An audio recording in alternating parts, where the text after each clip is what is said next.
What's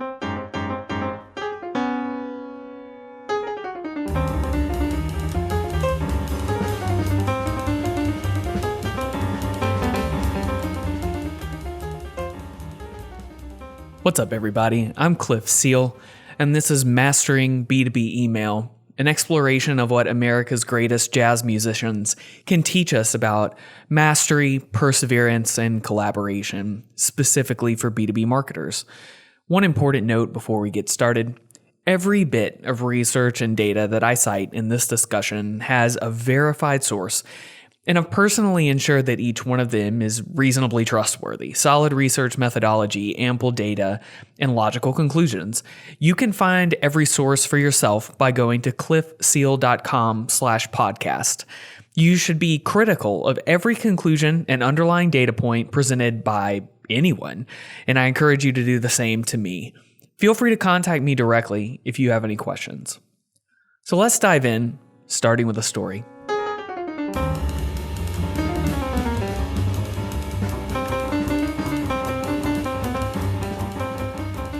In January of 1975, Keith Jarrett, an acclaimed jazz pianist, was scheduled to perform at the Köln Opera House in Germany. He'd sold out the entire venue. Everyone was obviously really excited. He had just performed in Zurich, Switzerland a couple of days before that, and at that time it wasn't really feasible for him to be hopping planes between tour dates, so it was a long car ride between the two. He was apparently really exhausted from it. He had a lot of back pain and was wearing a brace, so he already wasn't in a great spot. Unfortunately, his troubles did not end there. After his arrival, and just a few hours before the performance was scheduled to start, he found out a pretty important detail had been missed. He'd requested a very specific grand piano, as you do when you're an acclaimed jazz pianist, but there had been a pretty serious mix-up. The Opera House crew saw a piano by the same brand backstage, and they thought that it was the one that he requested. Spoiler alert, it was not. Unfortunately, there were some pretty serious problems with it too, just beyond the fact that it wasn't the right piano. It was a much smaller baby grand piano. It was severely out of tune. The upper and lower registers were thin and tinny, and the pedals, a pretty critical part of the piano, didn't work at all. So you've got an exhausted and in pain Keith Jarrett staring at a sold-out performance starting in a matter of hours, knowing he doesn't even have a decent piano to play, and that's the whole concert. Keith Jarrett and his piano, that's it. That's what everyone was there to see. So naturally, he nearly refused to play. But famously, he decided to do something different. He decided to go ahead with the concert, and he's just going to use the piano he's got. He proceeds to improvise the entire concert on the spot, playing around the constraints of that small, broken, out-of-tune piano. He focuses on the middle of the piano to avoid those upper and lower registers that didn't sound right. He uses a technique called vamping to compensate for the lack of a sustain pedal. He was able to completely tailor the concert to this incredibly difficult and odd situation, leaving the audience with a truly once-in-a-lifetime experience. Even more incredibly, it wasn't just that it was a unique concert experience because of its constraints. It was so masterfully done that the recording from that night would go on to become the greatest selling piano album of all time, and it's still the greatest selling solo jazz album of all time. This monolithic record was made from an exhausted piano player on a broken, out-of-tune instrument with practically no time to prepare for it. That's what mastery looks like. And though most of us can never expect to experience that depth of expertise and command of our bodies like that, the evolution of jazz greats like Keith Jarrett here illuminate a path to achieving our goals and overcoming obstacles, because the way that they achieved greatness is something that we can emulate in the way that we connect with other human beings emotionally to deliver a unique personal experience time after time. And after all, isn't that what successful marketing is actually supposed to be? What is marketing if it's not consistently unique personal connection about things that actually do matter? And so after nearly a decade of having the privilege of studying and talking to B2B marketers and consuming countless research papers and case studies, a pattern emerges that connects high-performing marketers with exceptionally great jazz musicians like Keith Jarrett. And you won't just have to take my word for it. Like I mentioned, every case study we discuss today has a citation and uses a source that I've personally looked into, and I encourage you to do the same. One piece of research I'll use heavily contrasts high-performing marketers, so those that are able to achieve the results that they want intentionally, with those who feel less certain and less successful. These high performers in marketing follow a similar path to greatness as these musicians will talk about, and we'll break that down into 3 specific sections of mastery: mastering the instrument, mastering comping and improvisation, and mastering mantras. So let's start with mastering the instrument. The story of Keith Jarrett's situational improvisation becoming a world-renowned recording gave us a glimpse into what this could look like. So let's talk about B2B email as an instrument to know deeply, flaws and all. It's just a way to communicate, but how can we understand everything we need to know about how it works? How do marketers get to know email as a tool like this and as an instrument? And how do they learn what it's capable of? Well, it turns out that they test, but they test email in a very specific way. Now, Thelonious Monk once said, "All musicians are subconsciously mathematicians." It's been my experience that great marketers tend to be as well. They're not overwhelmed by raw data, and they're willing to act on the patterns that they discover and trust it. But what the high priest of bop is pointing out in that quote is also a caution, because an instrument isn't a math equation. All that math is in the theory, in the writing, in the performance, in the connection between the human and the instrument itself. And so similarly, we often see features like email A/B testing marketed as this kind of magical feature that helps you passively optimize your email by taking a small measurement and then extrapolating out the results across a single email send, like when you decide what a subject line is going to look like for 70% of your audience based on what the first 30% of your audience did. Instead, what we've seen time after time is that high-performing marketers are using email testing to create benchmarks. They treat testing as a way to continually increase their own understanding of their own audience. So, for instance, instead of seeing what the first 30% of your recipients would do with an email and then making an automatic decision based on that, high performers are more often seeing what 100% of their recipients do with that same email. Obviously, the more data points you have, the more safely you can draw conclusions from the patterns that you see. And so high performers are continually testing how different segments of their audience respond to different variables like type of email, subject line, day of the week, time of day. So let me show you how this works with a case study. At Vault, an HR technology company shared in a case study that they were able to get 5 times more unique opens by personalizing the subject line with the install technology of the recipient as opposed to only personalizing the subject line with their first name. And sure, obviously, more relevant personalization tends to increase engagement. But there's something critical to note in this case study, and that's that they first did basic testing around day of the week, time of day, and the from address of the email.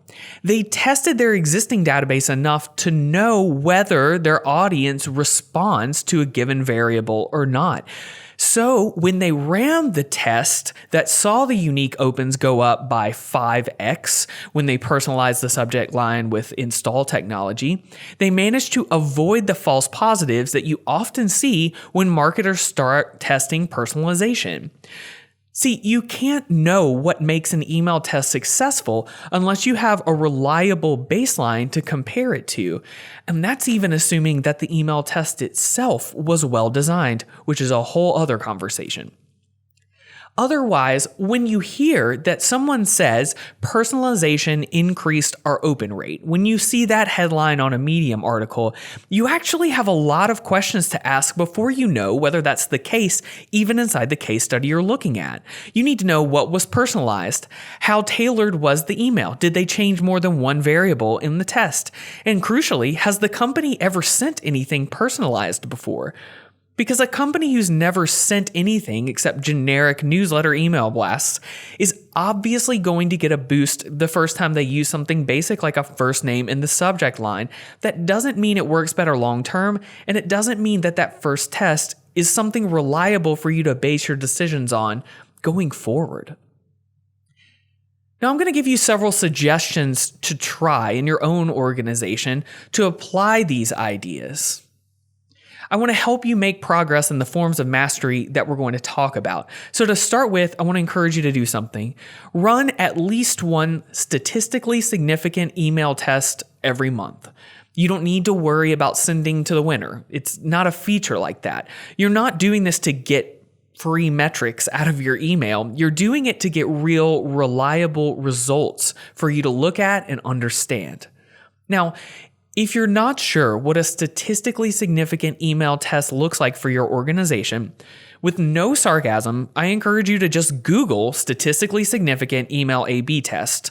I've looked at the results myself. I'm not joking with you. There are some really great resources there that allow you to use calculators and other simple ways of viewing the math equations necessary to understand what statistical significance looks like for you.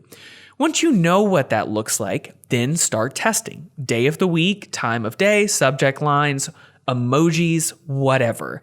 Just make sure you only change one thing at a time. This is about getting the right data that creates a reliable data set for you to make smarter decisions on. Like AppVault, you'll be able to test things like personalization much more reliably and see better results when you start to have baselines. Getting results when you personalize an email is crucial. 89% of B2B buyers say that they expect companies to understand their business needs and expectations, according to a Salesforce research study. Now, that seems insurmountable, and to be frank with you, it is. It's unreasonable for nearly 90% of B2B buyers to expect companies to understand this, especially when we're in a time where maintaining and retaining data is becoming increasingly difficult and people want control over their data. There's a whole other conversation to have about that as well. That's okay. We can accept that reality and instead just make positive progress in the right direction. How do you get from where you are now to something closer to making sure that 90% of your buyers are feeling understood? Well, it turns out the same way that you make progress as a high-performing marketer is the same way that a musician becomes great at their instrument. They practice until they want to vomit, quit, and never look at the instrument again. Then you go to sleep, you wake up the next day, and you do the whole thing again. Day after day. As a former music student in college, I can promise you that this is what progress looks like with an instrument. And so what does that look like when email is your instrument? How do you go through that cycle of practicing and starting again the next day?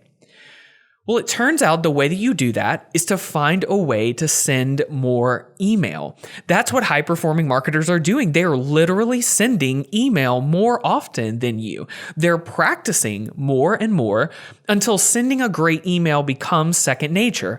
Best practices are internalized. Testing benchmarks are common understandings. Critically, though, they're not blasting their email base more. They're segmenting their database and creating new opportunities to send tailored emails more often. They're testing, they're learning, and they're repeating. In some internal user experience research with B2B marketers, we found that high performers move from thinking about the tactics of their marketing, like email, landing pages, trade shows, and eventually they start thinking primarily about segments. They start thinking about the divisions of people that they can move through a funnel and make impact with. As marketers get better, they begin to more easily uncover potential segments, and they automatically know how to start matching the messaging to them based on how they're segmenting them. Honestly, it's uncanny how fast a B2B marketing expert can think through the potential segments in a campaign to meet a goal. Now, one of the most common ways that they're segmenting is by behavior. So let me give you a couple of case studies that can help. Here's a pretty straightforward way that behavior-based segments and tailored content can work together. Adecco, in their case study, talked about stopping blasting people who weren't engaging with their emails and moving them into a separate program in which these people who weren't engaging were being specifically targeted. So they moved out the people who weren't engaging with the email in a reasonable amount of time. They put them in their own segment, and then they said, okay, our new goal is to get reactivation out of this segment. So how do we do that? Well, first they knew what they wanted to get out of it, and then they applied targeted personas. Then they applied sales stages and marketing stages to that segment to try to further tailor within that group of people to get them to reactivate. Over 90,000 in their database started engaging again, and they claimed their year-to-year opportunities increased by 115%. And so not only was it a huge success in their opinion, but something comes out of this when you create this segment based on behavior. It frees you up to focus separately on the people who are already engaging with your brand. That's a fringe benefit of what Adecco got out of creating this segment where they put people who weren't responding. Think about that. It means you get to identify the people who do respond to your brand and think more deeply about how to engage them further. Please do this. Please reward the people who do respond to your messaging. All of this inside of the case study and the other case studies we see, they build on best practices and a clear set of key performance indicators, right? This is why it helps to think about B2B email like an instrument, because there's no way around the fact that you can't do the advanced stuff. You can't get the huge metrics unless you commit to practicing the art of sending an email over and over. All of the emails in the case study they mentioned still had to be well designed, well written, and well executed for it to matter. Now, there's another case study that's too good not to throw in, honestly. It shows you how internalized best practices and rapid testing and focusing on a particular segment can have these huge payoffs. So a company called Ramp, who makes t-shirts, shared in their case study that they decided to send cold emails about t-shirts. Honestly, that's not the most promising start, right? That's a pretty crowded segment, and cold emails already have a tough time making it through and getting anything done. And yet, through this campaign, they said that they had a 25% click-through rate, a 50% open rate, and 90% of the replies that they got to this email were positive. That is an unheard of set of metrics for a cold email, especially about something common and generic like a t-shirt. How'd they do it? Well, here's how it played out. First of all, they show in their case study exactly how they structured this cold email.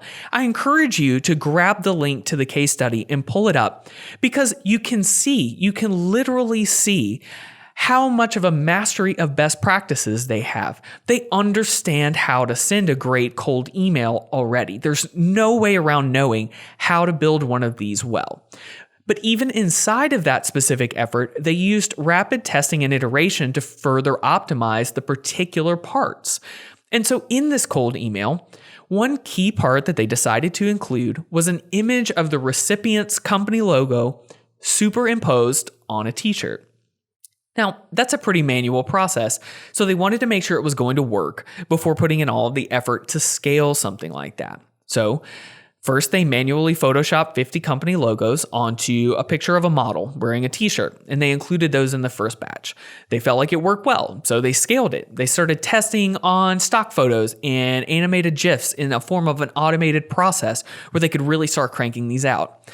As they continued to test, what they ended up landing on was a picture of the CEO of Ramp wearing a shirt with the recipient's company logo superimposed on it. The email itself was sent as a from address from the CEO of Ramp, and the subject line was personalized. And so you can start to see how all of these things come together. Another critical part that I want to point out is that they tracked replies and sentiment of the replies as a metric to help them understand how their cold email was doing. And honestly, that's really priceless. It turned out that replies and sentiment were honestly really amazing. They were getting responses to their cold email with pictures of employees at the recipient company who had taken the time to make a shirt with the picture of the Ramp CEO wearing their company shirt on it, taking a picture and then sending it back as a reply. It is incredibly meta, and it's also incredibly insightful because these replies were often coming from people who definitely didn't want to buy from them. They even got a positive reply from a company that could already print their own t-shirts. That's how you know something's successful. The number of people who would buy based on a cold email shouldn't be the only metric to help guide you in what's working and what's not. So allowing replies and then tracking the actual sentiment of those replies was another helpful qualitative way for them to figure out what works inside of a cold email. So try this. Divide your biggest email list or your broadest current segment into 3 new segments based on behavior. Slice and dice it however you want, but it should be based on recent engagement or lack thereof. Come up with key performance indicators for each segment, and then tailor content to them based on your segment criteria and what you think will actually get you your KPIs. Track it and see what you learn. As an added benefit, segmenting this way will help you get clearer metrics with the audience that's already engaging with you because they won't be all mixed in with the people who aren't. This way, you don't have to lift an email that's only getting a 10% open rate. You can focus on the people who are normally opening your email and getting them to engage further in the way that they want to, and you can focus on getting other people to open your email and think about your company at all. Make this process of segmenting, tailoring, and testing a regular habit, and you'll see the results. That's mastery of the instrument. Miles Dewey Davis began playing the trumpet as a youngster in St. Louis. At the age of 17, Davis was hired for his first real gig when most of us were definitely not doing anything like we could call a first real jazz gig. Just a year later, Davis was able to play with 2 of his idols, bebop pioneers, saxophonist Charlie Parker, and trumpeter Dizzy Gillespie. Later, Miles Davis was accepted into Juilliard and moved to New York, a huge honor. But classic, he never really made it to the classroom and spent much of his time on 52nd Street listening to Diz and Bird at the local club. Miles Davis jumped at the opportunity to replace Dizzy Gillespie in Charlie Parker's band, and this was despite the fact that Charlie Parker's speed and technique were well beyond a young Miles Davis at the time. So for Miles, it was both a dream come true and a nightmare of technical challenges. You can hear in Miles Davis's recordings from that time that he was much more tentative, and often took a major backseat to Parker's powerful style. But the skills and sense of time that Davis developed during that period paid off as he went on to become one of the most well-known jazz musicians of all time. See, Miles Davis jumped into the deep end of what we call comping and improvising when he took the gig with Charlie Parker. Comping in jazz just refers to accompanying others while they're improvising. This duality maps out how high-performing marketers work with other departments and their customers to align on goals, increasing relevance for everyone.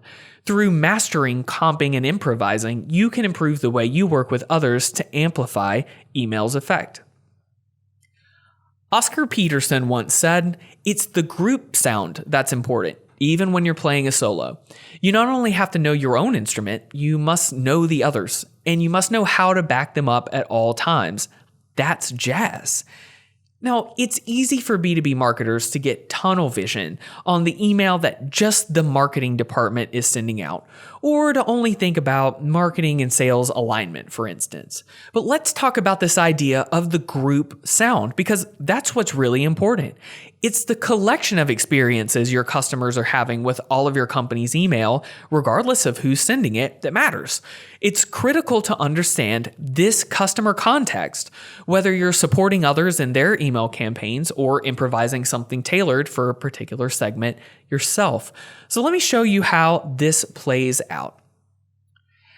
Gallup studied 19,000 B2B business units and found that those with high customer engagement scores across the lifecycle generated 50% higher revenue, 63% lower attrition, and a 33% increase in the likelihood of being the first choice of future business. Now again, that's high customer engagement across the entire life cycle, not just when they're a lead that hasn't bought yet. Now, this correlation between higher revenue, lower attrition, and more likely to be the choice of future business is way more pronounced in B2B than B2C contexts. The reason is probably because there's rarely a single decision maker in B2B solutions. And so engaging these individuals requires deeper relevance and better personalization.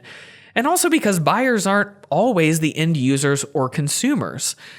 There's a lot of people to keep up with across the customer lifecycle, and your internal collaboration is what drives the success of that personalization. What we've seen in Salesforce research is that high-performing marketers are primarily concerned with creating a single, shared view of the customer, while others are primarily worried about things like their budget or the tools that they have or the staff that they have. It's a mindset shift that necessarily results in collaboration. Because here's the thing, it's actually not about your constraints. It's not about your lack of budget or your lack of a new email sending tool or your lack of a team. Those things can help you, sure, but that's not the pattern that we're seeing when marketers become high performing and are able to achieve the outcomes that they want intentionally. It's all about maximizing what you have now and coordinating messages across channels and across experiences throughout the entire customer lifecycle. Now, when we talk about a single shared view, it's a really specific and important phrase. The single part means that you're learning from others to get more information. You only have one view, but the shared part means that you support others in their execution because messaging has to be connected from the very first touch all the way through creating loyalty in a customer advocate. See, like Miles Davis did, you're going to have to be a little bit uncomfortable as you try to imitate high-performing marketers. Because according to Salesforce State of Marketing research, they're 3.7 times more likely to be very satisfied with their collaboration with other departments. So this is a scenario in which you can do that thing where you start acting as if you already feel a way. So start acting as if you already feel very satisfied with your collaboration. I'll give you some practical tips to apply these principles then of comping and improvising to get you there. Now let's talk about collaboration. You may have approached this in the past as if marketing or sales or some team between the two of you should be coaching everyone else who sends out email or does something connected to your company brand, and that you're in charge of controlling the entire customer experience. Instead, consider supporting before you lead to gain the trust of those around you and to get in more practice with your instrument. Again, think of it as comping. You're accompanying others as they take the lead on communication with another part of the customer lifecycle, whether that's sales, support, renewals, partners, whatever. When departments work together, they form that group sound that OP was talking about. That singular sound is supporting one another's effort. Now, this is certainly easier if all of your email is coming from a singular platform that records the entire customer experience across the lifecycle. So leverage those types of tools and consider them if you don't have them already. It's not the thing that's keeping you from being a high performer, but it could definitely help. It will enable you to start tracking higher level metrics like likelihood to close, or lifetime value. And you can start applying what you learn further down the life cycle, earlier in the life cycle when you're able to do that. But regardless of technology, supporting others in terms of email means helping other departments get better at sending email and getting the results that they need. So try this. If you're in marketing, try approaching sales or support or another part of the organization that sends emails to your customers. Help them come up with new ways to achieve their goals with email. Let their goals be yours and channel your creativity. This is a much better path to collaboration than demanding that others follow your lead without an existing trusting relationship. Plus, you can teach others to improvise, and improvisation is key when you're combining personalization with automation. Let's talk about that. Improvisation in jazz is all about letting the moment speak for itself, right? You take your knowledge of the instrument, you overlay it with everything that's been done in the song so far, and then you let it rip. It's pure creativity. With email, your biggest opportunities to create a moment with a customer come when you're automating off their behavior in real time, because your customer is telling you in some of these important moments that they're listening right then. See, high-performing marketers trigger personalized email in real time based on behavior. Engaging with your customers in real time when they're ready to listen is part of what makes it personalized. So high performers are 2.3 times more likely to trigger these personalized emails in real time based on user interaction. Now, I'll give you an example of one of the most effective types of real-time personalized email, the welcome email. Clearbit shared in their case study that they used to send a more generic welcome email to anyone who signed up for their freemium product. This was already better than not sending a welcome email because there are endless case studies showing you that this is a very effective trigger for more engagement. It's the first moment that someone trusts you enough to give you their email address. But for Clearbit, the customers who were signing up had these distinct roles, sales, marketing, and engineering, that weren't represented in that welcome email because, well, the recipient's role was obscured through the fact that they only had the email address, and the welcome email itself was one size fits all. So they did something about it. They used their own product, which pulls in data about companies and people, to create a system of like 70 conditions that inferred job role. Things like title on LinkedIn, social bios, or the presence of a GitHub account. Based on that, a role-specific welcome email was sent in real time that prioritized the frequently asked questions and priorities of those roles based on what they were able to learn from their own sales cycle and collaborating across departments responsible for different parts of the customer lifecycle. That's how they knew what content would connect with each persona or role from the moment that they were given the email address from the first time. They collaborated across departments to draw out those frequently asked questions for each persona that only popped up later in the life cycle. That's real-time personalization. It's not changing something to someone's name and calling it personalized. It's personalizing based on what someone wants to get out of that moment. And so by collaborating across the life cycle and thinking about the problems and questions and issues and concerns that people have further down the life cycle, and then bringing them up into this welcome email, you indicate that you're able to understand the customer on a deep level and that a trusted relationship is possible here. Through this welcome email, Clearbit got a really impressive paid conversion rate from the welcome email for signing up for a freemium product. And that's pretty huge because their products aren't cheap. So they reported a 7.3% conversion rate for the marketing role, a 3.6% conversion rate for the developer role, and a 1.8% conversion rate for the sales role. Again, that's from the email that you get sent immediately after signing up for something free, and then you convert from that email to something paid. That's nearly unheard of. Now, again, segmenting like this also means that they can continue to optimize for those particular audiences and roles instead of trying to get the numbers up on a one-size-fits-all welcome email. So let me give you a couple of clear next steps, things to try depending on where you feel you are in your organization.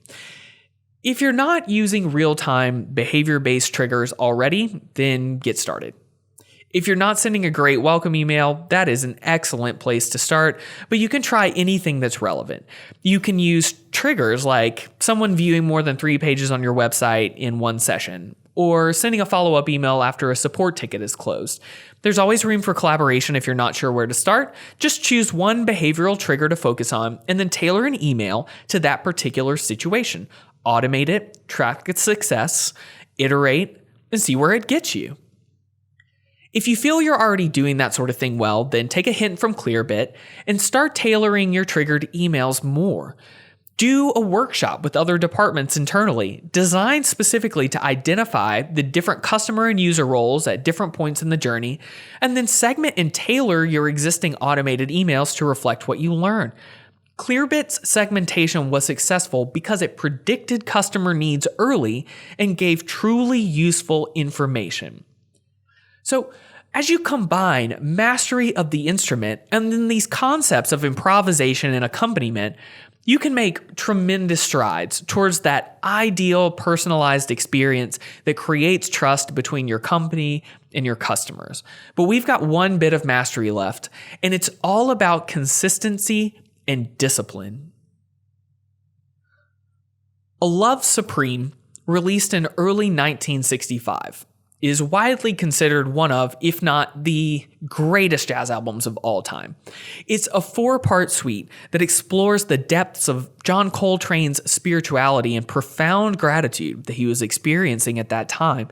See, about 8 years before that, he'd been fired by Miles Davis because John Coltrane couldn't kick a drug habit. It was a wake-up call for Coltrane. He got clean, and he channeled that energy into his music and his spirituality. The power of A Love Supreme is in its mantra. In the opening track, right after a cymbal wash and a characteristic Coltrane chromatic intro, everything fades out, and a 4-note bass riff sets the stage for the entire rest of the album. These 4 notes become the basis for every movement and every improvisation throughout the rest of A Love Supreme, whether it was a part of the band's comping or used in the improvisation itself.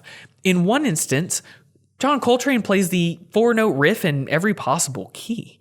This powerful mantra was simple, memorable, and repeatable.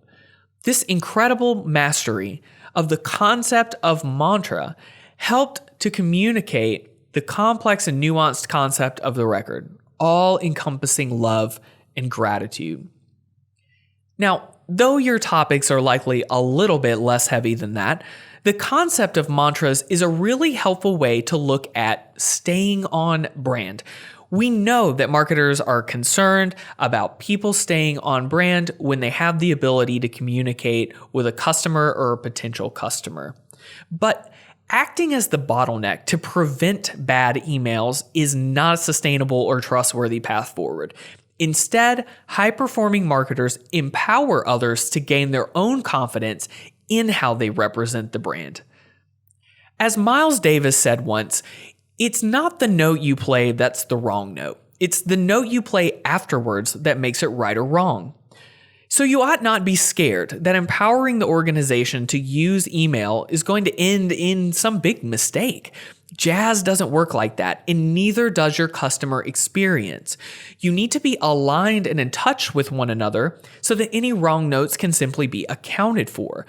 Because you want to teach others how to comp and improvise on their own to maximize the effect of email across the entire lifecycle, generating that engagement and positive metrics that we mentioned earlier. Approaching your brand as a mantra instead of a mandate means that your messaging can morph naturally for the recipient's context, and every department can feel confident taking advantage of it. High performers lead the band, leveraging the trust that they've built with others, but also showcasing their own ability to adapt to these wrong notes, right? High performers, they're the email expert in the room. They know their instrument better than anyone, but they're still constantly helping others to improve and leverage their own unique perspectives. See, your mantra acts as a shared language that's broad enough to be used in any context, but specific enough to be relevant to your brand. It should reflect your company values. It should be determined as a group across departments that make up this company and this brand itself. Your mantra, just like John Coltrane's, should be simple, memorable, and repeatable. Creating this shared language creates the space necessary for personalization without going off brand. Everyone is able to practice reaching the customer at their own part in the journey through the lens of this mantra.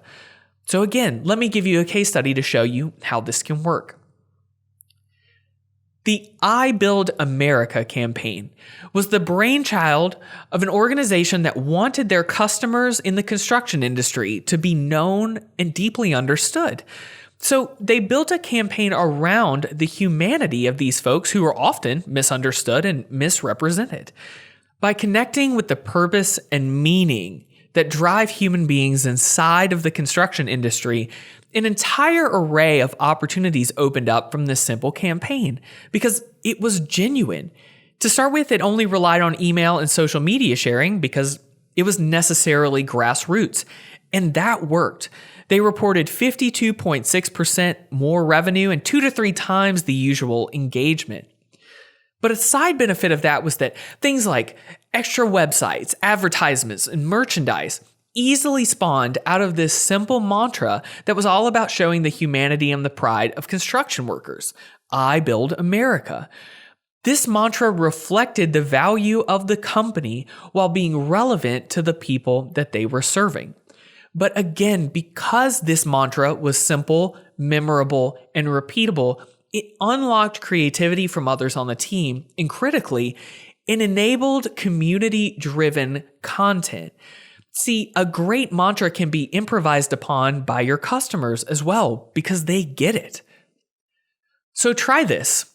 Come together with anyone who can send email inside of your company and create a simple set of brand guidelines, starting specifically with email. Now, keeping it simple is key if you don't feel like you have this built-in level of collaboration yet. Frame it for others by saying you want to maximize everyone else's key performance indicators, and you want to do that by sharing what makes the company unique at every stage in the life cycle to drive engagement. You want to build your mantra together. By doing it this way, instead of dictating consistency, you make it valuable for the rest of your company to leverage your brand instead of just making it a requirement. Now, for a bonus, include a customer or two in this exercise. See, Salesforce is a great example of a company who does mantras so well that customers can use it freely.